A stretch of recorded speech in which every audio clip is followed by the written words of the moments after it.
Hey guys, Crystal here from Elite Hair Care USA. So today we are working with my client here who I actually did her big chop about a year ago. She came in today to get a silk press and also get a protein treatment.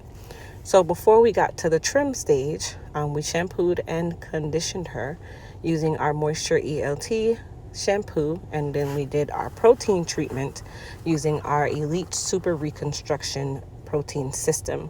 That is a two-part protein treatment or protein system that you are able to use whenever the hair is shedding or if you're trying to help repair or rebuild the bonds in the hair.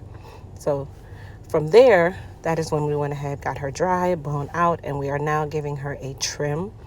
As you guys can tell by my description of a trim, I always call it light dusting of the ends. So we're not doing a actual cut where we're changing her style. We're merely going through and just doing a maintenance cut or maintenance trim on her ends. It can range from short or long, so it really just depends on where the client would like to take it. But in respects to her hair, she actually just needed a very mild trim just to kind of clean it up. Now, the trim schedule for relaxed hair is about every 6 to 10 weeks. Typically, you trim your hair when you are getting your retouch relaxer, but of course, not all stylists follow the relaxer schedule. So if you're getting a relaxer every 4 weeks, would I trim your hair every 4 weeks? No. Should you be getting a relaxer every 4 weeks with longer hair? No. That's just my opinion. For my client here who is natural, her trim schedule is on a typical 8 to 12 week schedule, which is typically once per quarter. So you should be getting a trim if you're natural at least 4 times a year, ideally. Now, does everybody follow that schedule? No. But that is the ideal trim schedule for optimal or ultimate hair care. Okay. So once we completed her trim, we are going to go ahead and style her. Now, I'm just going off at the ends just to make sure that everything is level. Of course, I can't match the back to the front. A lot of people ask that question, how do they get their front to grow as long as their back? That's actually, if you look at the shape of the head, it's kind of a little more complicated than you think because the hair lays in different sections at different heights of the head. So if you want the front to be as long as the back, you typically will have to cut the back shorter than the front. But over time, you'll notice that the back still becomes longer than the front. It's just, that's just how the head is made, you guys. Okay? So yeah, okay.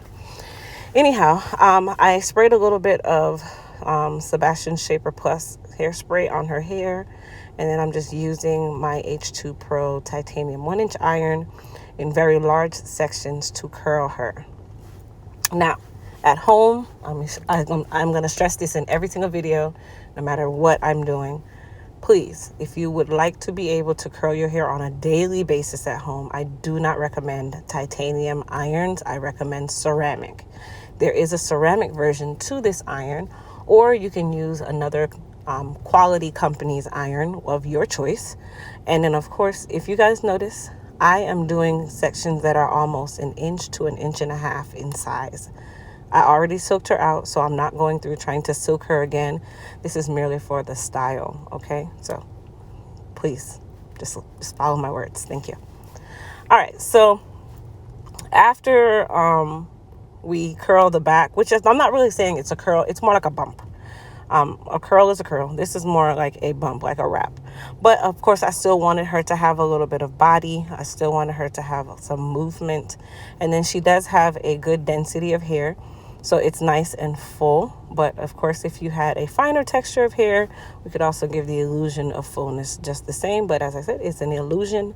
In her case, this actually comes along with her density. So this is normal for her on an average day.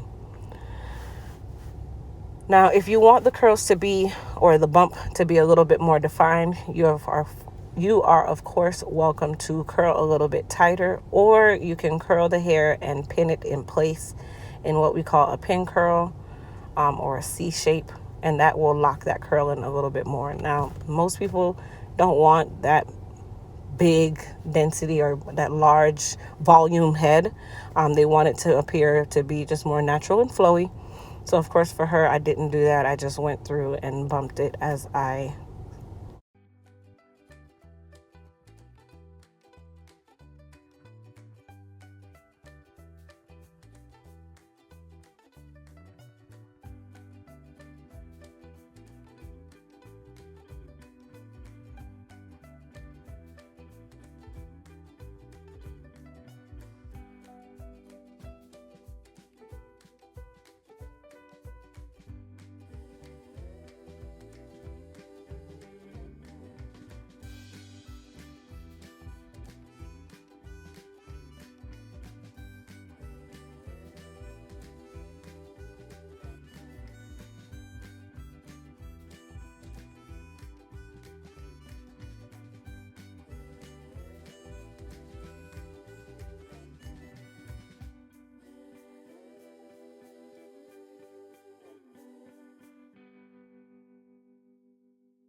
Now, once I finished bumping her, I sprayed her with a little bit of our goddess polish and just used a wide tooth rat tail comb just to go ahead and style her hair.